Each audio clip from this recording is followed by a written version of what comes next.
kept trying to score. And he was scoring, but we weren't getting anything going. Phil Jackson said, "Who's open?" I said, "John Paxson." I want you to trust your teammates early. What you're doing is you're getting to the rim, and then you're trying to hit them. I want you to trust the first guy, and then move. Still attack, still look to score, but trust these guys, okay? This is Steve Kerr, and you're listening to the Morning Roast on 95.7 The Game. Now, Steve Kerr and Kevin Durant, as this segment is sponsored by Golden State Lumber, serving the Bay Area for 3 generations. When you succeed, we succeed. Visit GoldenStateLumber.com. Western Conference Finals between the Rockets and the Warriors in 2018. That series went 7, and a lot of people made a big deal about that. I think the Warriors were not happy that audio, per se, got leaked. I don't know if it was because Kevin Durant felt sensitive about it. I don't know what the hell was going on. I didn't personally think. I thought that was great coach speak. I thought that was great. You know, when we look for mic'd up in situations and want to hear the audio of player and coach, I thought that was great audio. And he's basically saying, hey, KD, it's like Don Nelson. Don Nelson used to tell Tim Hardaway Sr., look, I know you could get your shot at any point, but I want you the first time down the court, pass it around. Just pass it around once. The next time you get the ball, then you attack. But let's get some other guys involved here because I know you could get yours. And that basically was a message to Kevin Durant. Look, let's get everybody rolling here. Go ahead, Spinone. I have Kevin Durant. He was asked about this after the game or whenever it got leaked, and someone asked him about that whole interaction with Steve Kerr, and this is what he had to say post-game. I really enjoyed that conversation, just having somebody that was that close to the legend, Michael Jordan, tell me, and feel confident that I guess we were in similar positions at the moment. Made me feel good about myself, that he can relate that moment to Michael Jordan. I really, really appreciated that moment. I needed it as well. So that he didn't feel like it was a big deal, but remember it got overblown? It got overblown like it was a big deal. I was like, huh? That's just good interaction between coach, and it just showed the greatness and the level of respect Steve Kerr had for Kevin Durant's greatness. It's so funny. Like, just all of the rhetoric that I see from people, and I'm seeing a text message here, and I'd like to bring this up because I've seen lots of people bring this up. Kevin Durant had 1 foot out the door, 408. Kevin Durant had 1 foot out the door, 510. I'm like, guys, let me just read you. This is when the Draymond Green incident happened. Yeah. That was on November 12th. Let me read to you his numbers the first 13 games prior to that game. Situation. Okay. 27, 38, 20, 22, 30, 41, 34, 14 because they blew somebody out. 24, 33, 22, 17, 28, 33 that night. Oh, yeah, he totally checked out. Totally had a foot out the door. Well, you know why they say that? It's insane. What were you watching? I don't know. But it drives me crazy. But it was funny because, that situation. Well, I think a lot of people had a problem with him signing the 1-on-1 deals. Even though he took a slightly less so they could afford an extra player. He was leaving money on the table so you could bring back Sean Livingston. You know what I'm saying? Bring back Andre Iguodala on a 3-year, $45 million deal. You know what I'm saying? Like, he'd signed the 1-on-1s. He was coming back. But I never thought KD was going to be a Warrior for life. That was when he signed here, I was like, dude, if he gets his 4 years, great. Great. It would have been great if he was a Warrior forever. By the way, something I want to get to Tony and Fremont here. And Steve, you brought up, did Kevin Durant make the worst decision? I think it's one of the worst sports decisions ever. What about Kawhi Leonard? I was thinking about Kawhi Leonard yesterday. Well, so it's funny that you reference that because being the number 2 in when you go to a brand, certain brands, the Jets. Yeah. I'm sorry, that brand is not good. Yeah. It's just not a good brand. Right. Even the Mets, and I think the Mets are a higher caliber version of the Jets. The Nets, these are all second-tier brands. The White Sox, second-tier brand. Even the lovable losers, the Cubs, as bad as they were for as many years, there's a huge precipitous drop-off. You went to the Clippers, Kawhi Leonard? Yeah, exactly. That might be the 5th or 6th brand in SoCal. That's what I'm saying. Maybe 7th or 8th. And you had an entire country behind your back. That's a great point. But, at least he was teaming up with Paul George and a billionaire in Ballmer, who I have, faith that he can do some good things as an owner. With Paul George. You went to the Nets? Could have gone to the Lakers, too. There was talks with that, AD and LeBron. Both of them made terrible decisions. I think we could agree on that one. No doubt. No doubt. Let's go to Tony at Fremont. Tony, what's happening, man? Good morning to you. Good morning, gentlemen. Can you guys hear me okay? We got you. I work in the sticks. So, all right, excellent. Thanks for taking my call. Yep. Kevin Durant, no doubt, great player, all-timer. Just when I look around the league, my question to you gentlemen is, you look at the 1, 2, 3, and 5 seed in the West, and they really don't have a star overage. The couple, but they're probably going to get beat by the Mavs, right? Oh, the Mavs have Kyrie Irving. Yeah, Kyrie's 32. But he's right. Other than that, all these stars, I believe Jokic is 28 or 29. Yep. SGA is 26 right now? 25, 26. Yeah, Luka's 24. Yep. Yes, and there's no question about it. All the best players are really young. Yeah, very young. And I'm kind of in the camp of I don't want to get older. I wouldn't mind, as I think about it, as we throw all the names out there, and we'll get to Steve in Oakland in just a second. I wouldn't mind taking a couple steps back to take a major step forward. And that may mean a couple seasons where we're not pleased with the brand of basketball. But in order to get this cap right, in order to get your draft picks, and in order to move forward here, I don't think the answer is just going out and signing LeBron and KD. Because to me, that's not winning you a championship. That's just not. It's just a glorified trio. And we've seen this movie before in the NBA. Oh, like Paul Pierce and Kevin Garnett got traded to Brooklyn. It was like, oh, they're going out to Brooklyn. Didn't work out. This has a Karl Malone, Gary Payton feel going to the Lakers. Steve Nash, Dwight Howard. That's a good one. You know what I'm saying? Like, it's just like, all right, are we sure this is the move? Let's go to Steve in Oakland real quick. Steve, what's happening? Hey, what's going on? Can you guys hear me okay? Yep, we got you. Yeah, man, I think Kevin Durant is a good choice to come back. I mean, he's been here already. He's not the same player he was when we had him. So, of course, his pace isn't going to be the same. He might blend in a little bit better with the players now. I mean, the window of opportunity is closing quickly on the Warriors, and this might be our opportunity to win a couple more before people retire. So, win a couple more? A couple more championships, for sure. Yeah, why not? We got a great team. Draymond, Steph, Clay, bring back KD. Okay. Keep a couple of our young players, build around that. I mean, who are you surrendering to get Kevin Durant, though? Like, you have to give something up, right? You understand that, like, the other team's going to want something back, right? Well, we have a couple young players that we can give up. Keep our core, bring back KD, and add a couple of, intangible pieces here and there, and we have chances. We definitely don't have a chance with the team we have now. Yeah. So why wouldn't you want to bring back an all-time great? All right. You know what, Steve? I respect your opinion. That's fair. 888-957-9570 is the phone number. 888-957-9570 is the Xfinity mobile text line. If you want to text in. 888-957-9570. I mean, do people feel like, Steve, or if you bring in a Kevin Durant, that's the difference? Because I can make the argument just to play that game with Steve. It was 5 years ago that those guys were all good. I agree. Together. But you hear Steph Curry say, hey, look, man, we're 3 games away from a top 6 seed and being in the first-round series. The players may feel like they were closer to a championship had they been in a first-round series because of the championship pedigree. Now, we may not agree with that. I'm not saying I do agree with that. And I'm not saying that if Kevin Durant comes here and you bring in other assets and ancillary pieces, that's going to help you win the championship in today's day and age. I don't know. I have my doubts about that. I would rather get younger, personally.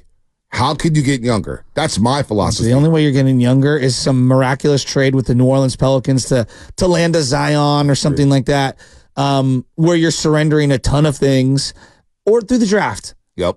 Yeah. I mean, look around. Nobody's just going to hand you a 23-year-old ready to go player. Yeah. No, I totally agree with that. I'm trying to live in the real world here. Well, and the real world, to me, does not have Kevin Durant coming to the Golden State Warriors. It just doesn't.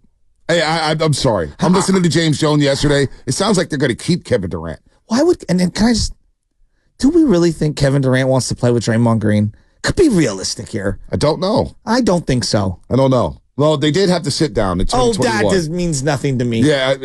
Go ahead, Spinodi. What you said? Oh, James Jones on the bottom. Here's James Jones right here. Yesterday he was talking to the Phoenix media, and I was kind of laughing about it. But here's James Jones on Kevin Durant. Figure out how to maximize Kevin Durant. No one's done it yet. I believe we'll be the first team to do it because we can maximize him. We can maximize our entire roster. we're a better team. But that's not an issue. I think Kevin had a phenomenal season this year offensively. And when he's playing at the highest level, he makes us a really, really good team, and we're damn near unbeatable. And you saw that at times this year. But like every great player, what we may view as being like awesome, Kevin thinks isn't good enough because he wants to be great. That's why he's a Hall of Famer. And so the moment he becomes satisfied with the way he's playing, I think that'll be the moment he'll tell you that it's probably time to think about something different. That's James Jones yesterday. So he's talking about maximizing Kevin Durant. Maximizing Kevin Durant. And he doesn't believe nobody is maximizing. Well, James Jones, you forget about 2016-17, 2017-18, 2018-19, when Kevin Durant had all-time seasons and won the Finals MVP. I think the Warriors did a damn good job of maximizing Kevin Durant. You could make the argument that Kevin Durant played the best basketball of his life in the Bay Area. I would say he played the best basketball. Like, there's this saying that the Miami Heat said, we got the best years of LeBron. And they might feel that way. Like his prime years. There's not a question in my mind. We got the prime years of Kevin Durant. And it was the best I've ever seen. And I'm talking both ends of the floor. Right. That's the part people don't understand. Both ends of the floor, he was dynamic. Yep, both. He was in, I think he was in play for DPOY. We sat down at media day and I asked him, I said, Kevin Durant, man, you think you can win the DPOY, man? You were hooping. He goes, hey, they would never vote for me. And I asked him why not. He goes, well, they hate on me. And they do hate on him. Listen to this. David Dennis Jr. was very close with Steph Curry. They went to Davidson together, now on ESPN. And I respect his work, David Dennis. He's a good follow on Twitter. But this is what I'm talking about when it comes to Kevin Durant. When it comes to Kevin Durant, this is crazy to me. Like, the way he gets portrayed, he's a top 10, top 12, top 15 player. And the way people talk about him is as if he's a role player. And I know why, but I want you to play this. Kevin Durant has no hive. That is the thing. He's the best player we've seen that has no hive. I could tweet out right now, it says before, I could tweet out right now, KD stinks, and I will not have, ain't nobody gonna be in my mentions, doxing me and looking up my kids' names and trying to go, hunt me down. Ain't nothing's gonna happen. I say that about LeBron, my social security number gonna be on social media the next day. KD ain't got no hive, which is a really fascinating thing for somebody as good as he is. So they got all these stands, and when he says hive, it stands. Like, you got LeBron fans, where LeBron fans will go wherever LeBron goes. You got Steph fans, Steph stands. You got stands all around. Kevin Durant, no hive, no stands. Kevin Durant has a lot of fans, I thought, right? Why does he get discussed like that? Why does he get discussed like that online? Why do people attack Kevin Durant the way they do? Because he left Oklahoma City and joined the Golden State Warriors? Why? I think Kyrie to a lesser degree. I might even throw Harden into this just a little bit, but Kevin Durant to me is the ultimate. When I look at athletes right now, all of the athletes out there, he's got a tortured artist kind of prism. Van Gogh, Beethoven. Just go right down the list. Look at you musicians. Look how many musicians are tortured artists where they're almost their own worst enemy. There's like a psychosis, right. Not that they have a mental illness. What I'm saying is that he cares so much about basketball and playing it on an artistic level that I do believe he does not sit back and enjoy what's going on. And I think that the average fan out there is like, why can't you enjoy us? Why can't you enjoy it? Because he's always chasing that next piece of art. Right. And he reminds me so much of a musician or a band where they've got all of these issues and, you see some of these things. Right. Not that he's bipolar. That's not what I'm saying. But there's some sort of a disorder where it's like, it's never good enough, and he's constantly chasing. And I don't think that makes him a bad person at all. I just think it makes him who he is. There's people in our lives, and I have people in my life where they're never fully satisfied with whatever they're doing, and they're always looking for the next. But we assume that about Kevin Durant. We're not. No, he said that. He has said that. He has said that before, he has said that chasing, but at the same time, we psychoanalyze him so much. I think he's obsessed with hoop. He's great. Obsessed with hoop. Don't we love that?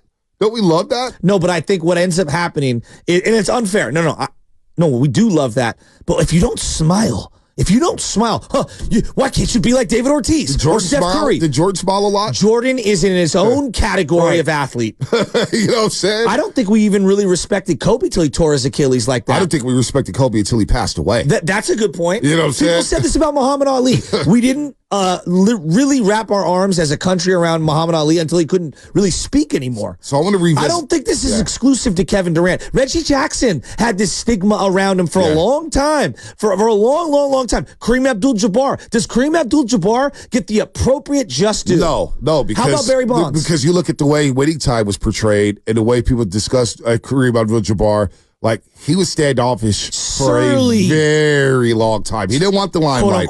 He didn't want the fame. He didn't want to be bothered. He just wanted to play basketball. But I think Kevin Durant, like some of these guys, though, they all fall into the same bucket. But the Kareem Abdul-Jabbar, that is the reason why he doesn't get discussed as the greatest player of all time. Agreed. He may be the most accomplished player in basketball history. I mean, Bill Russell, Kareem, Magic, Jordan, they're all on a short list. Kareem was exceptional as you're listening to 95.7 The Game, KGMZ FM in AC1 San Francisco and Odyssey Sports Station. Always live on the free Odyssey app. And don't forget, you can also watch us right now on YouTube, Twitch, and Twitter/X streams. So log on to Search 95.7 The Game. Be sure to like and subscribe to the channel while you are there. Powered by First NorCal Credit Union. Upgrade your savings dividend. Open a First NorCal First Class Money Market today. And shout out to the Xfinity Mobile text line.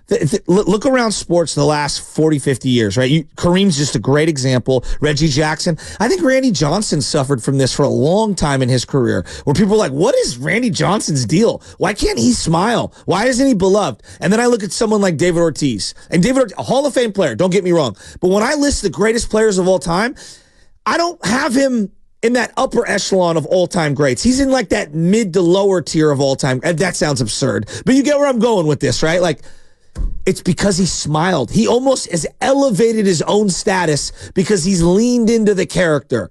I feel like Kevin Durant has been crushed because he hasn't leaned into the character of being lovable. And I don't think that's a wrong thing. I just think the media wants to blast him at every turn. Well, when he left Oklahoma City, that's when it started. That's when it started. When he joined the Golden State Warriors after winning 73 games, that was the start of it. It was Stephen A. Smith. I'll never forget the morning when him and Chris Broussard arguing back and forth as I'm popping some Santa Rita wine from my guy, Uncle Marty Larry, and I'm popping the wine. And Kate and Stephen A. is going crazy saying this is the weakest move you've ever seen in professional sports. And I was like, well, he was a free agent.